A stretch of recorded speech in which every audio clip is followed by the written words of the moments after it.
seorang koruptor sebagai pertanggungjawaban moral. Saya mau minta klarifikasi, ini tanggung jawab siapa? Bapak malu nggak sih? Apakah saya dengar permintaan maaf yang benar seolah-olah menjadi korban? Ketua Umum PSI.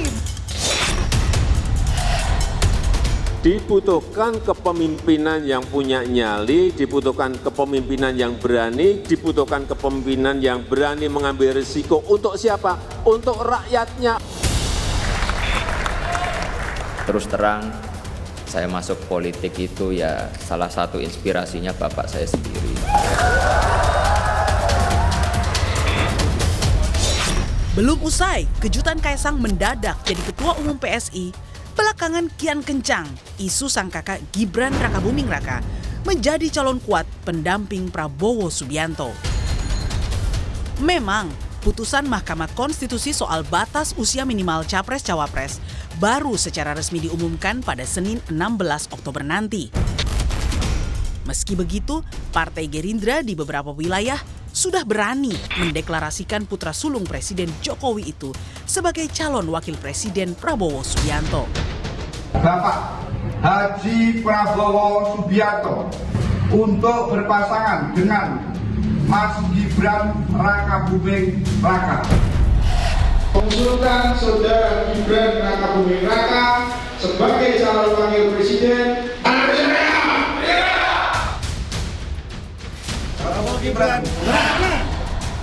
Ya, bagi saya kalau dilihat rata-rata, teman-teman Partai Gerindra itu lebih condong hanya ingin kepada Gibran Rakabuming Raka, bukan kepada yang lain. Yang lain itu ya hanya sebatas pelengkap penderita sebenarnya, tidak terlampau diharapkan gitu ya. Karena satu-satunya cara untuk mendapatkan dukungan, kemudian simpati dan support dari Jokowi secara total adalah dengan cara menjadikan Gibran sebagai wakil Prabowo di 2024. Jadi top listnya itu Gibran dulu pokoknya. Baru setelah itu bicara yang lain.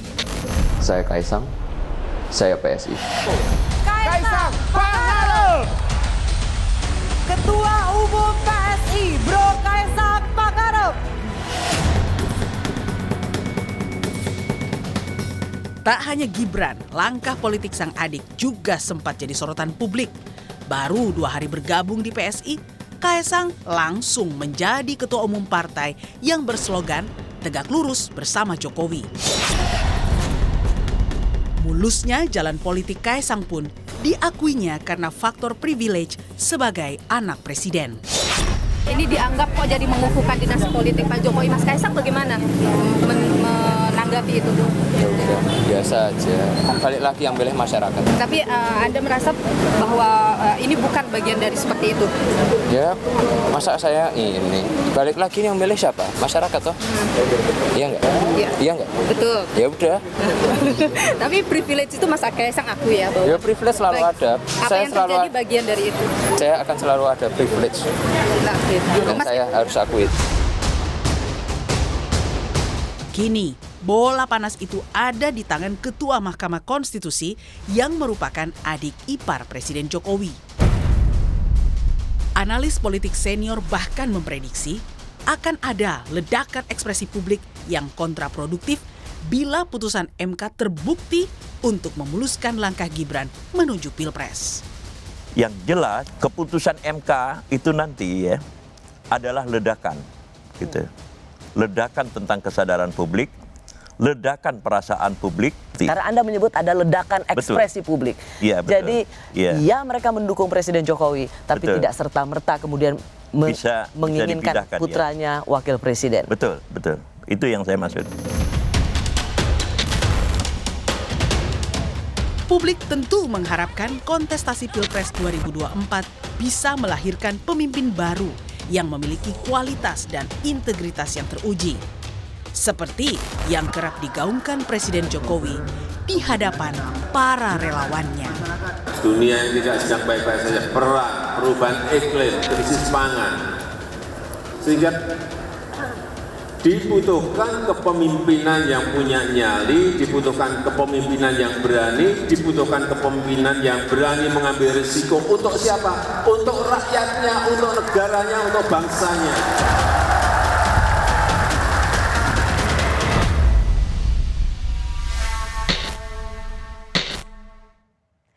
Saya sudah bersama peneliti politik dari ICS Yusof Ishak Institute, Singapura.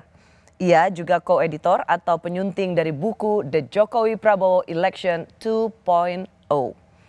Bapak Made Supriyatma. Bli, terima kasih sudah di Rosi. Terima kasih. Saya boleh panggil Bli ya? Ya, silakan. Bli, saya mau masuk dulu dengan diskusi kita karena Anda terlibat sangat aktif dalam penyuntingan buku Jokowi Prabowo 2.0. Nama dua ini dari 2014, 2019 dan sampai sekarang terus menjadi nama yang ada dalam putaran politik sentral Indonesia. Saya mau tanya dulu, apa sekarang menurut Anda dua nama ini dalam perpolitikan nasional? Dua nama ini sebenarnya dua nama yang dominan dalam politik Indonesia ya dari 2014 sampai sekarang ya. Dulu mereka bersaing satu sama lain untuk menduduki kursi nomor 1 dan kemudian mereka bekerja sama ya secara tidak sadar sebenarnya apa yang dilakukan oleh Jokowi itu adalah satu anomali. Saya belajar perbandingan politik ya agak tidak terlalu lazim bahwa orang mengangkat sekutunya yang kuat itu kemudian ke dalam posisi seperti Jokowi mengangkat Prabowo. Itu tidak juga lazim berarti, ya?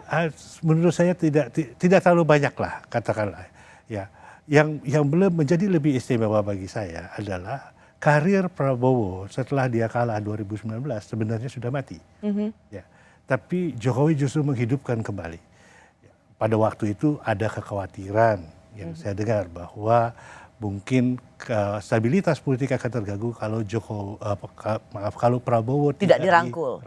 Ya, jadi Jokowi Prabowo dari bertanding menjadi bersanding. Meskipun langkah Presiden Jokowi mengambil Pak Prabowo sebagai Menteri Pertahanan itu tidak lazim, tetapi itu kemudian banyak dipuji. Kenapa? Terutama kemudian kita masuk di masa pandemi. Bayangkan kalau masih ada oposisi besar di luar pemerintahan, maka kerja-kerja pemerintahan ini akan terganggu. Saya justru melihat itu sesuatu yang baik. Ya, kalau ada oposisi besar, kalau ada pandangan alternatif, kalau bahkan pada waktu kebijakan COVID kita, itu tuh kalau ada orang yang punya perspektif lain, itu akan jauh lebih baik. Jadi masuknya Prabowo ke kabinet Presiden Jokowi adalah matinya oposisi. Sangat mencerminkan hal itu, sangat mencerminkan matinya oposisi. Ditambah lagi tentu dengan faktor-faktor lain seperti hukum, ya undang-undang ITE, terus kemudian berbagai litigasi yang dilakukan, termasuk juga tidak hanya terhadap aktivis, tetapi juga terhadap masyarakat biasa. Ya, nah dampak dari semua ini tidak ada suara alternatif dan ditambah lagi di antara politik. Itu ada saling pengertian satu sama lain. Jadi saya melihat tidak pernah sebelumnya ada persatuan elit yang demikian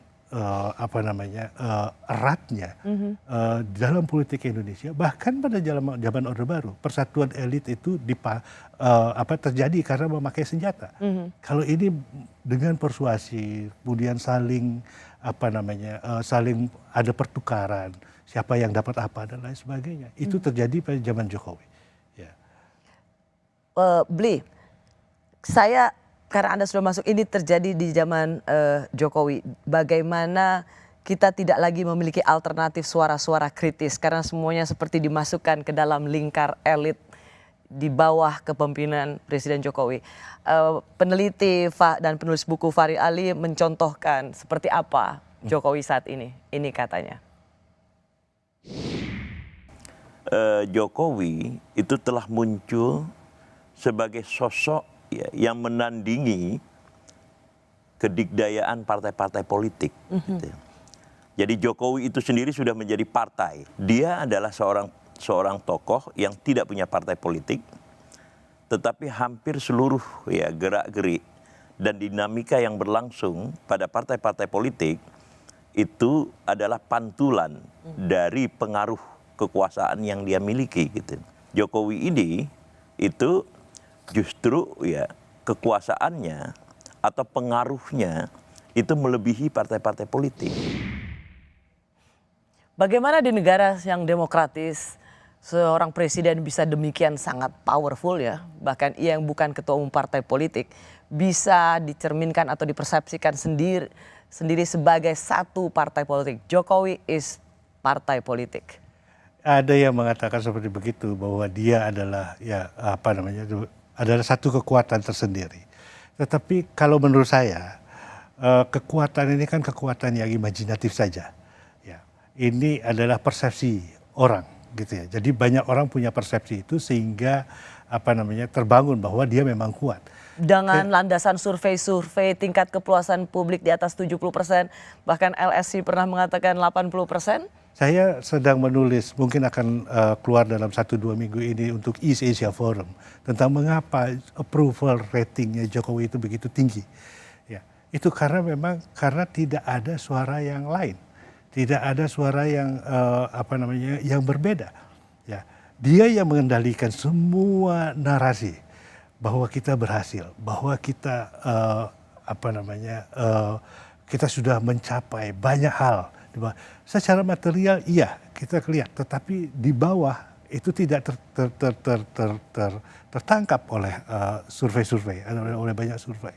Jadi ketiadaan suara lain, ketiadaan narasi lain, ketiadaan cara berpikir alternatif, itu yang membuat tinggi.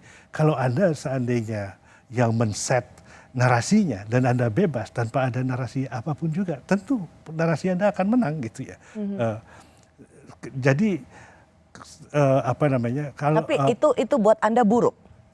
Tidak, ya dalam hal ini buruk karena kita tidak tahu apa yang terjadi. Kita tidak tahu suara yang sebenarnya yang terjadi, yang ada dalam masyarakat. Ya, jadi kalau menurut saya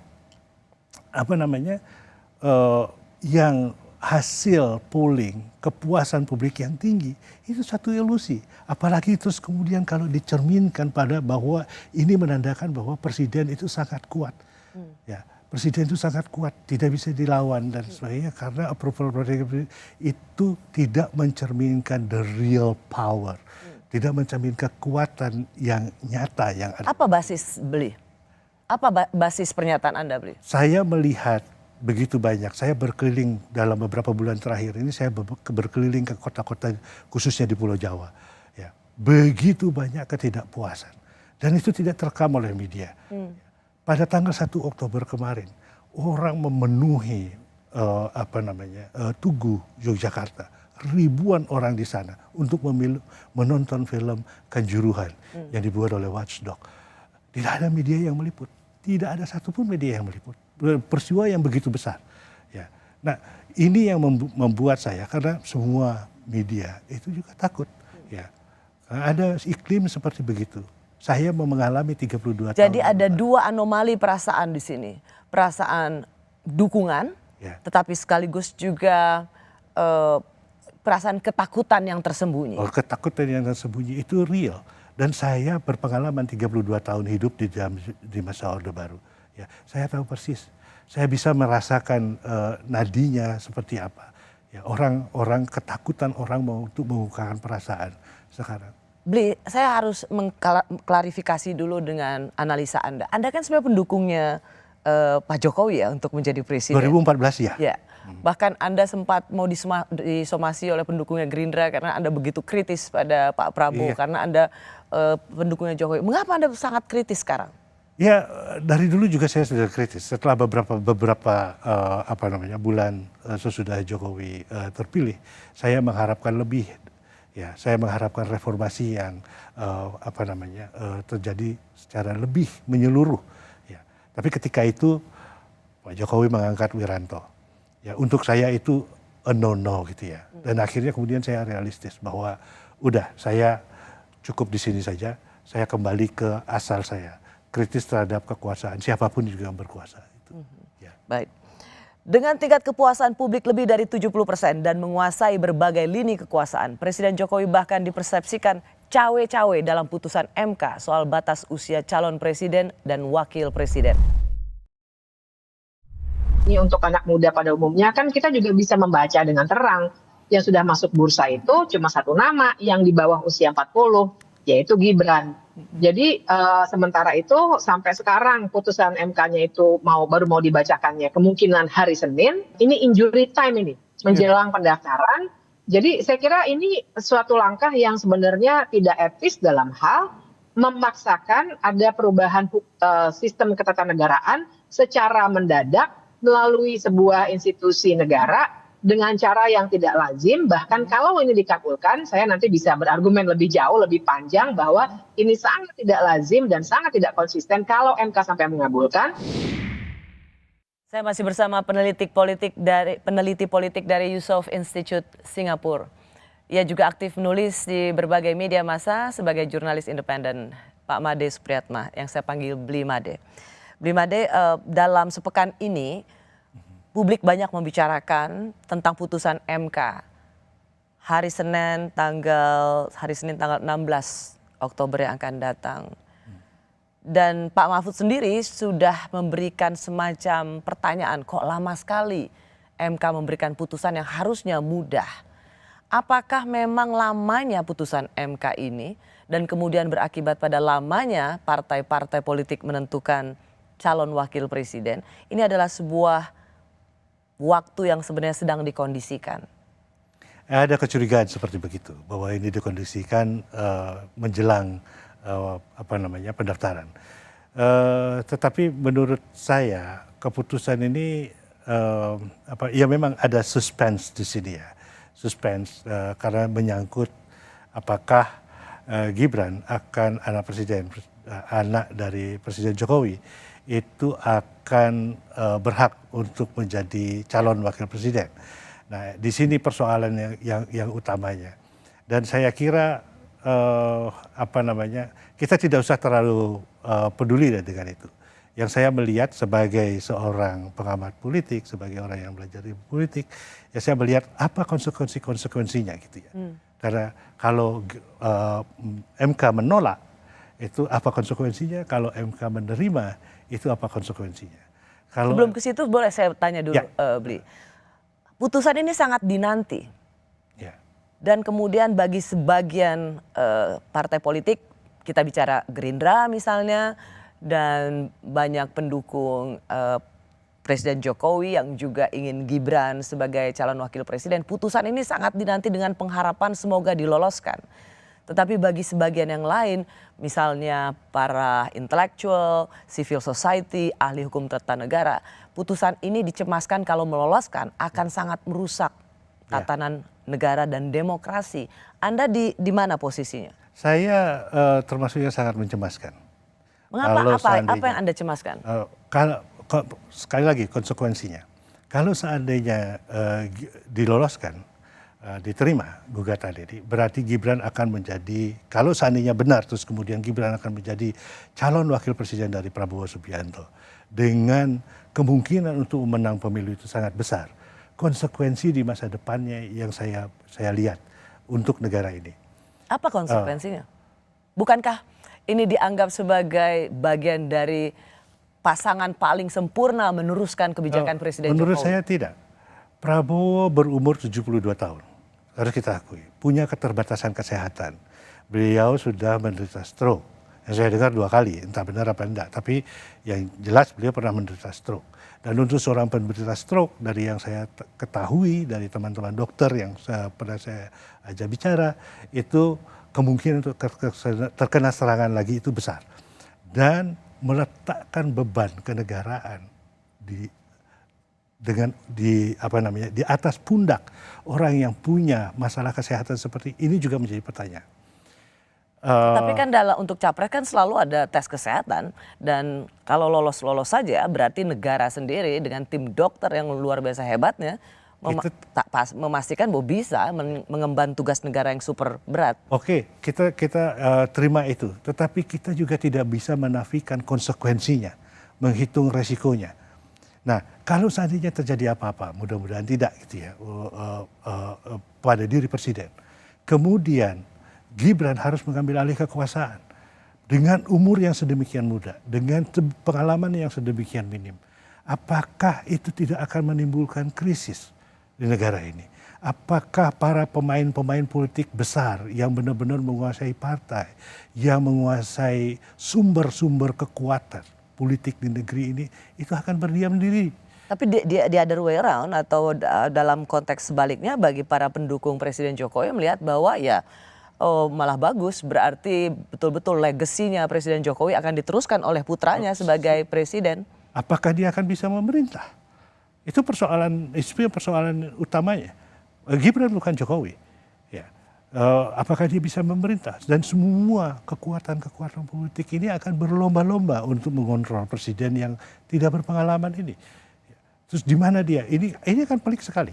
Ya. Jokowi didampingi oleh begitu banyak penasehat, mantan jenderal dan lain sebagainya, dan dia bisa menyerap itu. Nah, untuk orang yang tidak memiliki pengalaman ini, apakah dia mampu? Nah, saya meragukan itu, dan saya sangat mengkhawatirkan bahwa krisis dan chaos itu akan terjadi. Mudah-mudahan tidak. Sampai sejauh itu, tidakkah itu terlalu berlebihan, beliau? Tidak, saya tidak ruling out bahwa itu tidak akan terjadi. Itu akan terjadi. Ya, itu akan terjadi. Dan saya punya keyakinan besar bahwa orang tidak akan tinggal diam. Ya, semua kekuatan-kekuatan tidak akan tinggal diam. Ya, kalau itu terjadi. Kalau kita kembali dulu menganalisa mengapa MK lama sekali memutuskan soal batas usia capres dan cawapres, dan kemudian ada kecemasan bahwa syarat lolos bagi calon wakil presiden ini dikondisikan bisa untuk seorang Gibran yang katakan tidak lagi dengan batas apakah batas usia 40 tahun dimudahkan atau direndahkan, atau tetap 40 tahun dengan frasa baru, yaitu bagi mereka yang sudah berpengalaman di pemerintahan misalnya. Mengapa ada kecurigaan bahwa MK akan memberikan putusan yang meloloskan Gibran? Karena ini sangat politis. Ya. Itu aja sebenarnya pertimbangan. Ini sangat politis. Dan kemudian ketua MK itu adalah ipar presiden. Ya. Jadi mereka berusaha untuk dalam perkiraan saya berusaha untuk menghindari persepsi bahwa ini adalah sebuah kolusi ya, antara ipar presiden, terus kemudian membuat keputusan yang memudahkan kemenakannya untuk menjadi calon wakil presiden. Dalam arti itu adalah jabatan yang lebih tinggi daripada yang lobatan jabatan yang luar biasa tingginya. Dari wali kota Solo sebagai wakil presiden. Wakil presiden itu luar biasa tingginya. Itu yang menyebabkan saya kira tarik menarik di dalam MK sendiri. Jadi lamanya memutuskan itu bukan tanpa sebab. Faktor politis itu sangat besar menentukan ini. Pertanyaan saya begini. Ada kecemasan yang luar biasa bahkan dari para pendukung Presiden Jokowi. Sampai sekarang beredar istilah MK itu adalah mahkamah keluarga. Karena mengingat ada Presiden Jokowi sebagai kepala negara, ada putranya, dan kemudian ada iparnya yang menjadi orang nomor 1 MK. Bahkan dari para pendukung Presiden Jokowi sekalipun bisa memiliki sindiran atau memberikan semacam anekdot tentang MK tidak lagi menjadi mahkamah konstitusi tapi mahkamah keluarga. Ada semacam sinisisme dalam masyarakat kita terhadap semua proses ini. Ya. Kalau saya ingat, Soeharto tidak pernah melakukan ini sampai akhir-akhir masa kekuasaan. Setelah 31 tahun berkuasa, dia baru mengangkat Tutut menjadi Menteri Sosial. Tidak ada anak-anak Soeharto yang dijadikan atau menjadi pejabat publik. Ya. Jokowi melakukan dengan sangat cepat dalam 5 tahun terakhir ini. Dan ada semacam sinisisme di dalam masyarakat. Itu saya dengar juga.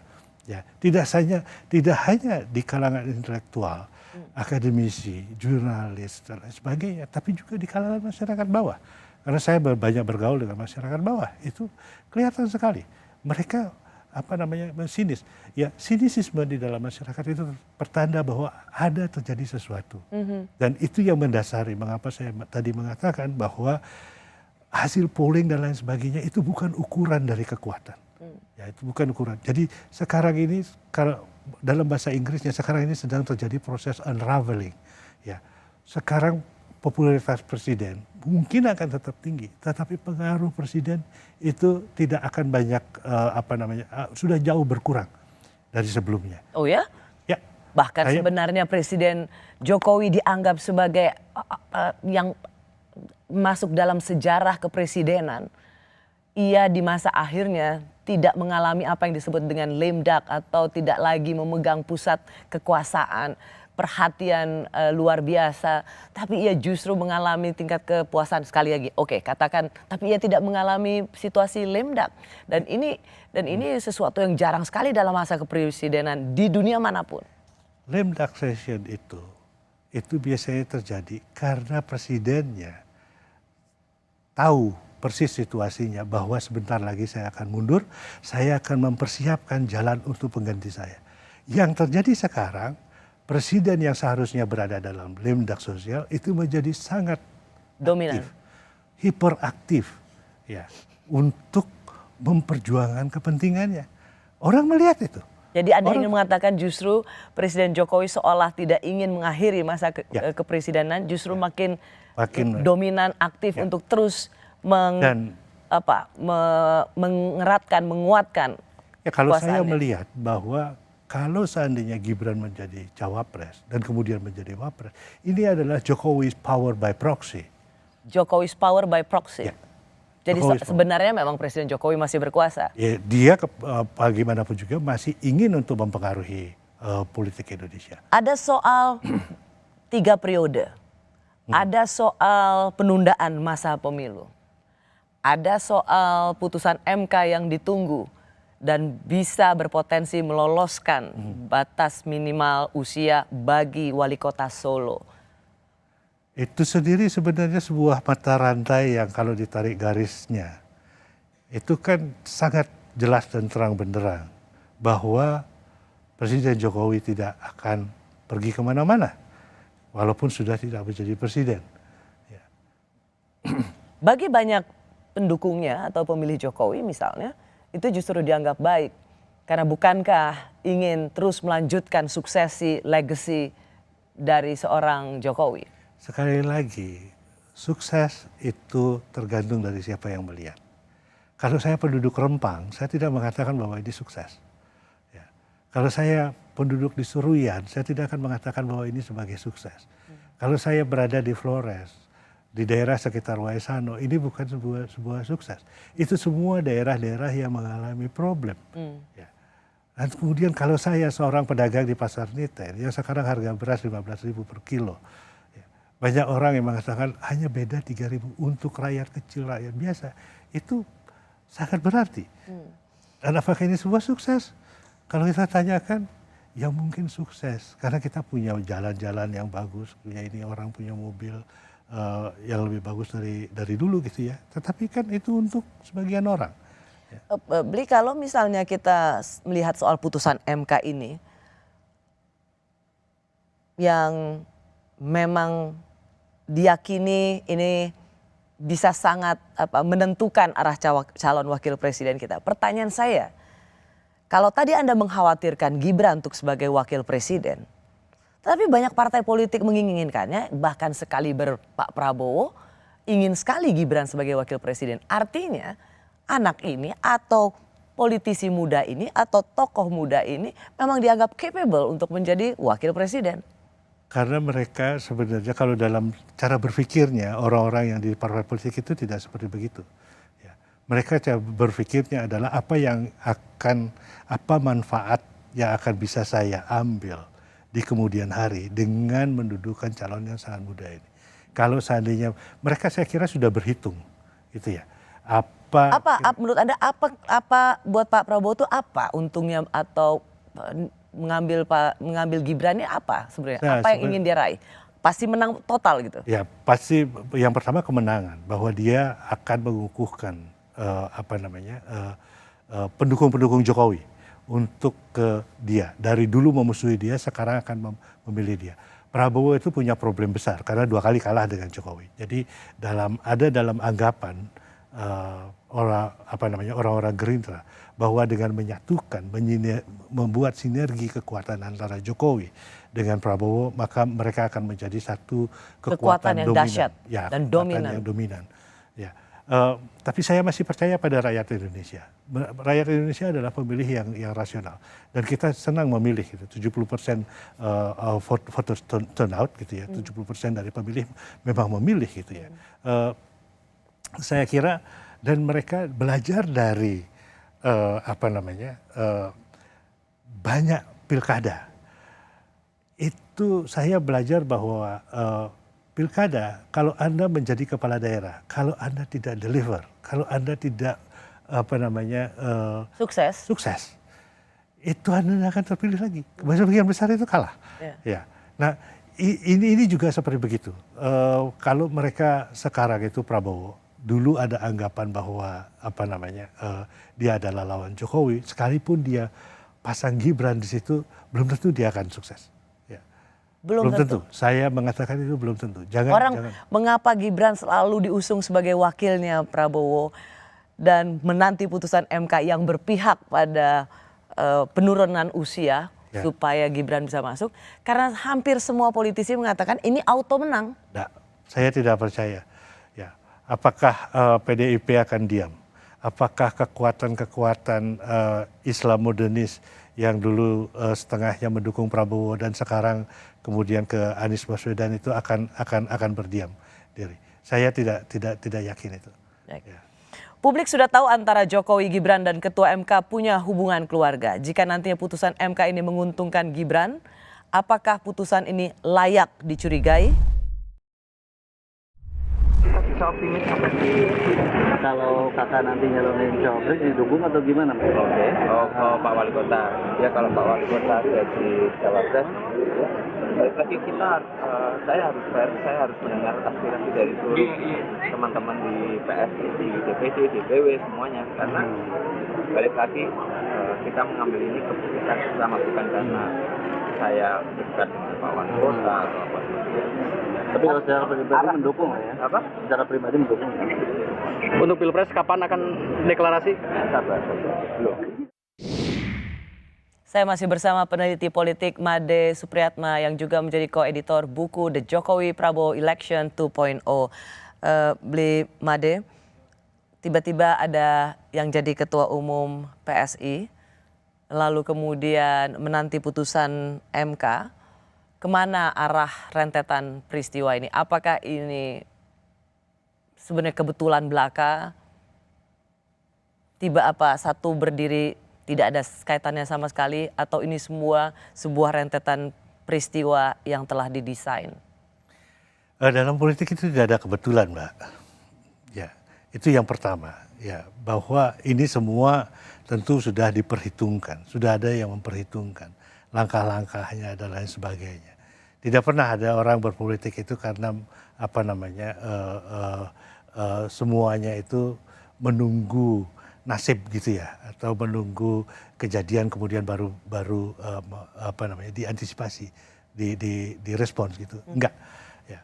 Apalagi kalau melihat Kaesang yang selama ini lebih identik dengan pengusaha, dan Presiden Jokowi juga sendiri mengatakan anaknya lebih suka jadi pengusaha. Ya, saya ini tipikal politisi ya. Dalam catatan saya itu 6 bulan sebelum Gibran menjadi wali kota Solo, Pak Jokowi masih bilang bahwa anaknya tidak tertarik politik. Anak-anaknya tidak ada yang tertarik politik. Ya, mereka lebih tertarik pada bisnis. Tapi 6 bulan kemudian apa yang terjadi? Menantunya dan anaknya menjadi calon wali kota.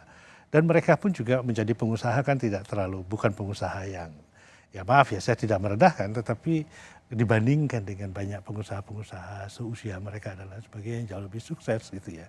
Tapi pilihan menjadi politisi mungkin lebih menarik untuk mereka gitu. Dan itulah yang mereka lakukan. Dan itu tidak terjadi secara begitu saja gitu ya. Pasti saya jauh sebelum itu, karena saya juga peneliti, saya juga jurnalis, saya juga sudah mendengar bisik-bisik bahwa ini akan diproyeksikan ke sini, ini akan diproyeksikan ke sana.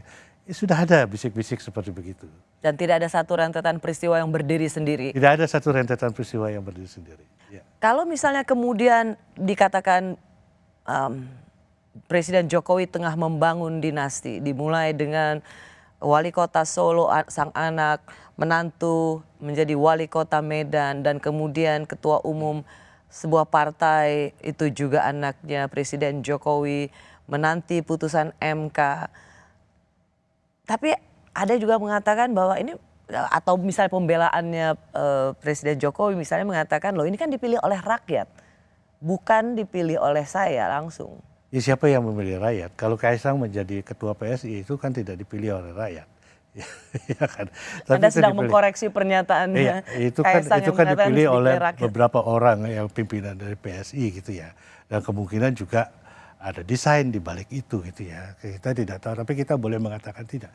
Tetapi bahwa seorang dengan usia semuda Kaisang itu memimpin sebuah partai yang bernama PSI, itu oke untuk saya gitu ya. Dalam sejarah kita tidak terlalu ini tidak terlalu asing ya. Para aktivis nasionalis Indonesia itu pada umur-umur 26 gitu sudah menjadi aktivis dan sudah memimpin partai gitu ya. Jadi bukan soal umur mudanya sebenarnya, tetapi rekam jejak apa yang sudah aktivismenya, itu yang paling gerakan dia di bidang sosial politik. Itu yang paling membedakan. Orang seperti Alimin Musso katakanlah pada waktu zaman sebelum kemerdekaan, mereka punya visi tentang masyarakat apa yang mau mereka ciptakan gitu ya. Kalau kalau saya melihat pidatonya Kaisang itu, saya rasa sebuah pidato yang sangat baik sekali ya. Misalnya terus terang saya masuk politik ini ya salah satu inspirasinya bapak saya sendiri, Jokowi.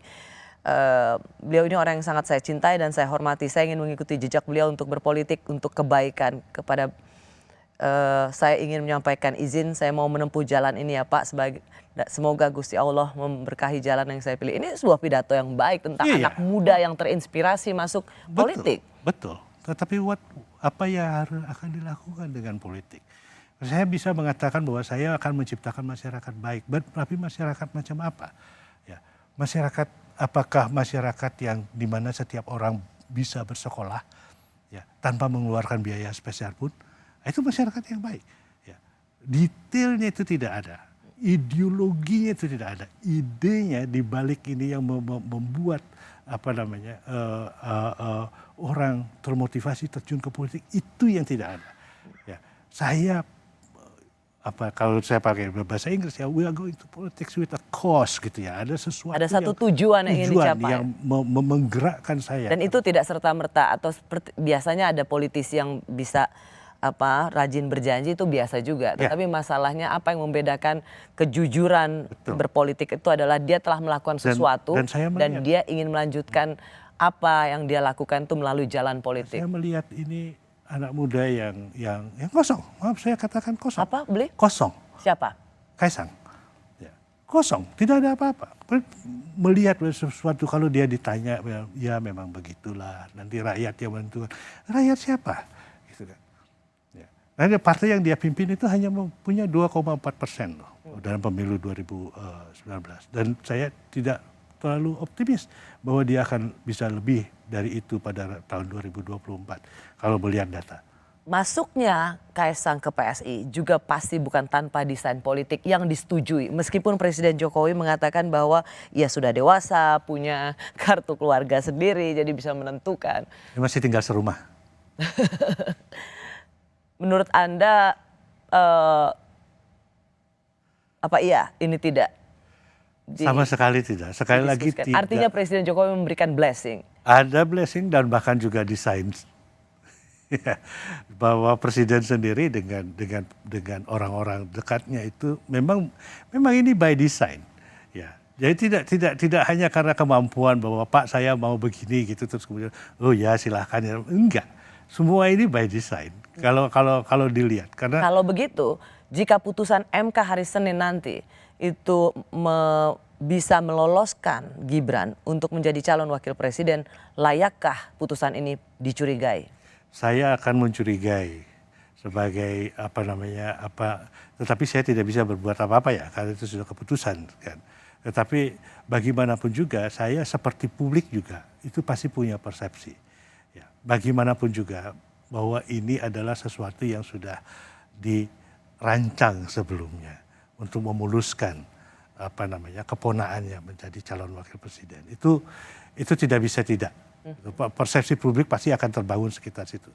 Dan karena selamanya ada api, ada asap. Dan selamanya atau waktu yang panjang MK akan selalu tidak lagi disebut Mahkamah Konstitusi tapi Mahkamah Keluarga. Masih bersama saya peneliti politik dari ICS Yusof Ishak Institute Singapura yang fokus risetnya soal pemilihan umum serta hubungan sipil militer dan politik militer. Bapak Made Supriyatma. Bli Made, kita tetap menantikan putusan MK di hari Senin ini. Sebenarnya kita terlalu seuzon nggak sih kalau begitu melihat bahwa ini putusan pasti akan memuluskan langkah Gibran. Apakah kecurigaan ini punya basis valid rasanya? Ya, karena suspense-nya ya, suspense politiknya kita kita beranggapan demikian. Tapi bisa jadi bahwa MK akan menolak gugatan itu. Ya, bisa jadi. Ya.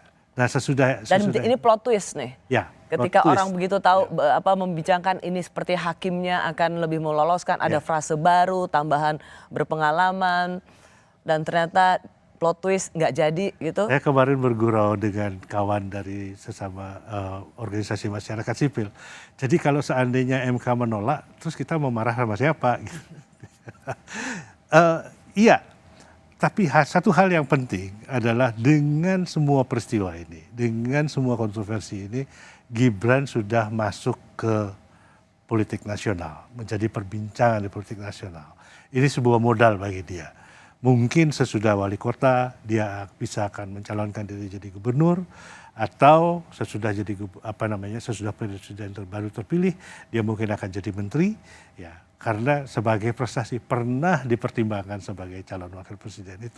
Ini juga sesuatu ya. Jadi win-win solution untuk Gibran sebenarnya. Jadi apakah hari Senin putusan MK meloloskan atau tidak meloloskan? Semua kebaikan itu untuk Gibran. Itu untuk Gibran. Yang ibaratnya jackpotnya Gibran ya, untung banyak ya. Karena selalu dalam percakapan. The winner-nya itu ya cuma dia. The winner is only for Gibran. Pertanyaan saya selanjutnya, Bli. Kalau kemudian soal MK putusan yang meloloskan ini, sebenarnya bagaimana kita ingin menempatkan MK ini supaya jangan disebut sebagai Mahkamah Keluarga? Saya kira MK kan sebenarnya bukan mereka hanya mengkaji konstitusi kan. Jadi kalau menurut saya mereka harus bijaklah, bukan tanpa alasan bahwa para pembuat hukum dulu mengatakan bahwa batas usia itu 40 tahun. Itu usia yang dewasa, usia yang mature, ya. Artinya orang bisa, walaupun orang sudah pernah menduduki jabatan publik sebelumnya, tapi itu sebuah plus kalau dia sudah berumur 40 tahun. Atau kalau mau diubah ya diubah aja di DPR. Itu langkah yang paling tepat gitu ya, biar para pembuat undang-undang yang memutuskan, itu bukan MK ya. Karena ini MK kan hakim-hakimnya juga terbatas itu kan. Dan tidak merupakan elected officials, mereka dipilih oleh DPR dan pemerintah kan. Nah, kalau menurut saya jadi MK benar-benar harus memperhatikan ini, harus bijaksana betul, karena ini konsekuensinya sangat mempengaruhi bangsa di kemudian hari. Dan juga tentu Pak Presiden Jokowi. Saya kira itu agak tidak bertanggung jawab untuk memberikan, sekalipun mungkin di matanya Pak Jokowi ini adalah putra terbaik yang dia persembahkan kepada bangsa, tetapi lihat semua konstelasi politik yang tidak tetap itu akan bisa berubah, dan tahun depan Pak Jokowi tidak akan menjadi presiden. Anda tentu kan melihat bahwa begitu banyak orang bilang bahwa ini akan jadi capres, ini akan jadi ini gitu ya. Ketika dia masih jadi Panglima TNI kah, atau ketika dia menjabat, oke, dia punya power. Tapi ketika dia tidak menjabat, itu dia tidak punya power. Dia tidak punya power apapun juga, ya sulit. Untuk bahkan ketika itu, saya masih ingat ucapannya Pak Surya Paloh, apakah sesudah tidak berkuasa itu Pak Jokowi tidak akan memerlukan Nasdem? Kalau Pak Jokowi tidak menjabat, apakah dia akan bisa menemui Bu Mega semudah seperti ketika dia menjabat? Apa pesan yang ingin Anda sampaikan sebenarnya? Saya menyampaikan bahwa ya time is up. Pergilah dengan seperti proses normal. Ini lame duck session dan jangan terlalu overconfident. Karena menurut saya Pak Jokowi sangat Pak Jokowi sekarang ini overconfidence terhadap kekuasaannya. Mungkin terbuai oleh polling yang menempatkannya tinggi-tingginya. Ya. Dan kalau saya jujur mengatakan bahwa dia presiden yang baik, one of the greatest president we ever had di Indonesia ini, tetapi di akhir-akhir kekuasaannya ini kelihatannya kok agak tidak normal. Saya kira mungkin Pak Jokowi perlu balik ke basic pada tahun 2014 dengan segala kesederhanaannya, dengan segala latar belakang yang lebih yang membuat ia betul-betul dipersepsikan yang membuat Jokowi adalah rakyat. Jokowi adalah rakyat. Ya, back to basic. Dan jangan berilusi bahwa apa yang dia pikirkan sekarang dengan anak-anaknya dan ini itu adalah rakyat. Sama sekali tidak. Ya. Dan banyak orang yang berada di sekitar beliau itu kelihatannya mendukung tapi sebenarnya menjerumuskan beliau. Baik. Terima kasih Blimade. Terima kasih banyak. Anda sedang melakukan atau Anda sedang mengingatkan yang berkuasa. Terima kasih Bli. Terima kasih.